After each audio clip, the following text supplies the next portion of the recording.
Arahan berikutnya akan dijelaskan oleh Menteri Keuangan Ibu Sri Mulyani Indrawati. Kepada yang terhormat Ibu Sri Mulyani Indrawati, waktu dan tempat kami persilahkan. Bismillahirrahmanirrahim. Assalamualaikum warahmatullahi wabarakatuh.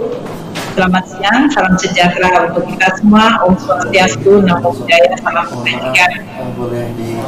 Yang saya hormati Bapak Menteri Pendidikan dan Kebudayaan, Menteri Pendayagunaan Aparatur Negara dan Reformasi Birokrasi, Menteri Dalam Negeri atau yang mewakili Kepala Badan Kepegawaian Negara, dan para hadirin, Bapak Ibu sekalian yang berbahagia. Nah, terkait acara hari ini, kami menyambut gembira bahwa Kementerian Dikbud akan melakukan perekrutan pegawai pemerintah dengan perjanjian kerja.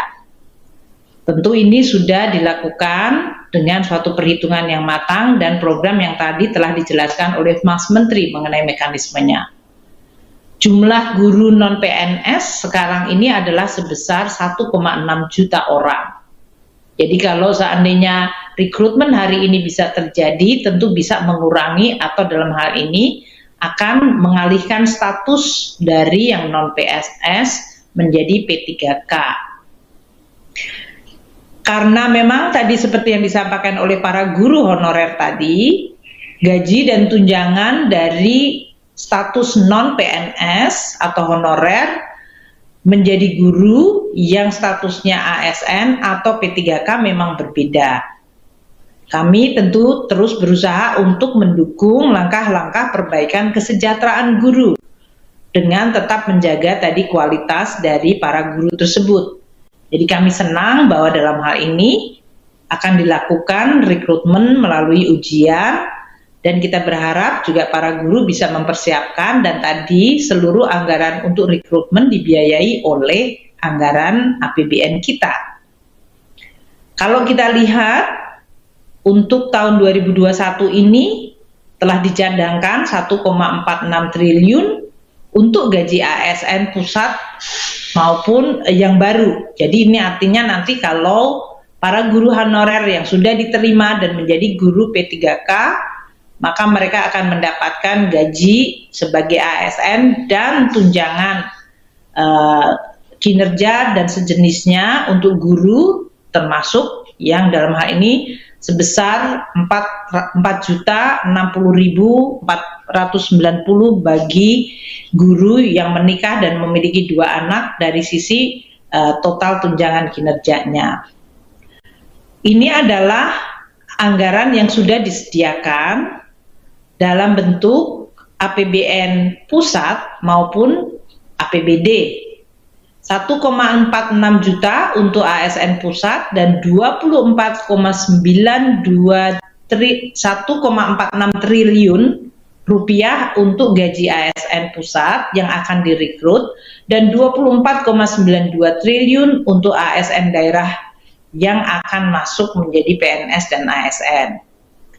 Kita mengetahui bahwa untuk pusat ini akan ada formasi 54.581,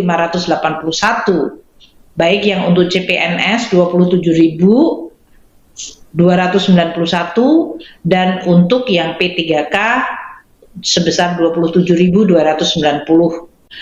Untuk daerah yang akan lebih besar, dalam hal ini untuk CPNS 119.094 dan untuk P3K tadi yang disampaikan Pak Wapres dan Pak Mendikbud akan ada rekrutmen sampai dengan 1.2.616 orang.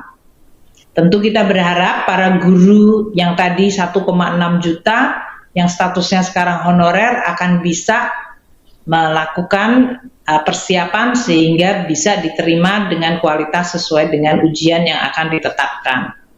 Selain itu kami masih ada untuk P3K non-guru, yaitu tenaga non-kependidikan, itu masih akan ada formasi sebanyak 70.000 lebih. Inilah yang kita sediakan anggarannya hingga mencapai 24 triliun. Tadi yang saya sampaikan untuk atau 24,9 berarti sudah mendekati 25 triliun. Banyak pemerintah daerah mengatakan ya mereka akan rekrut kalau ada anggarannya, dan sekarang kami telah menyediakan anggaran. Tentu dengan demikian kita berharap akan ada proses perekrutan dengan tetap menjaga kualitas.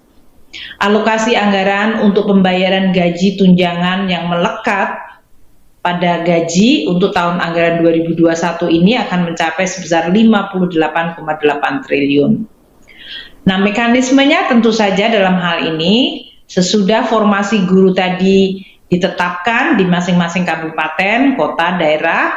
Kalau yang untuk tadi P3K daerah, maka kemudian mereka melakukan tadi sesuai yang disampaikan oleh Bapak Menteri atau Mas Menteri.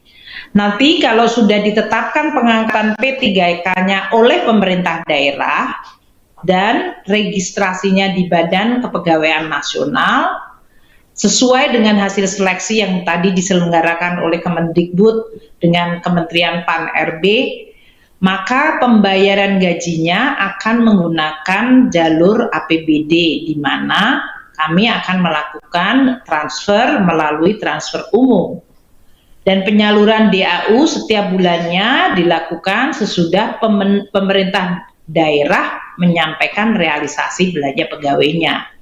Jadi dalam hal ini Kementerian Keuangan akan terus mengikuti proses ini, berapa yang nanti akan mengikuti ujian, berapa yang kemudian betul-betul direkrut, berapa yang kemudian mendapatkan pengangkatan oleh pemerintah daerah dan ditetapkan atau diregistrasi di BKN, dan dengan basis itu kemudian akan dilakukan transfer umum sehingga kemudian pemerintah daerah bisa membayar melalui dana transfer umum yang ditetapkan.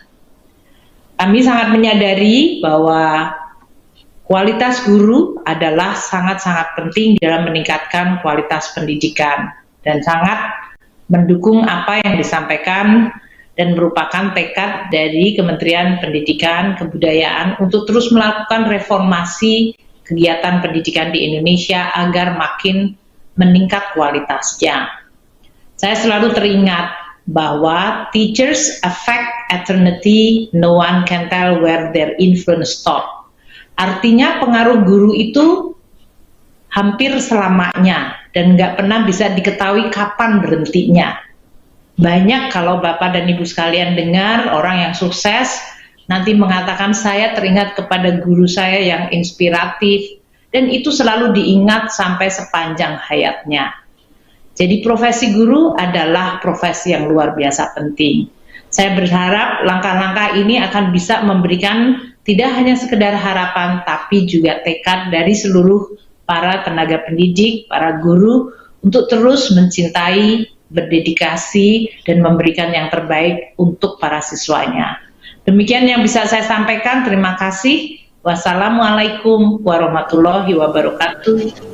Om Santi Santi Santi Om Namo Buddhaya.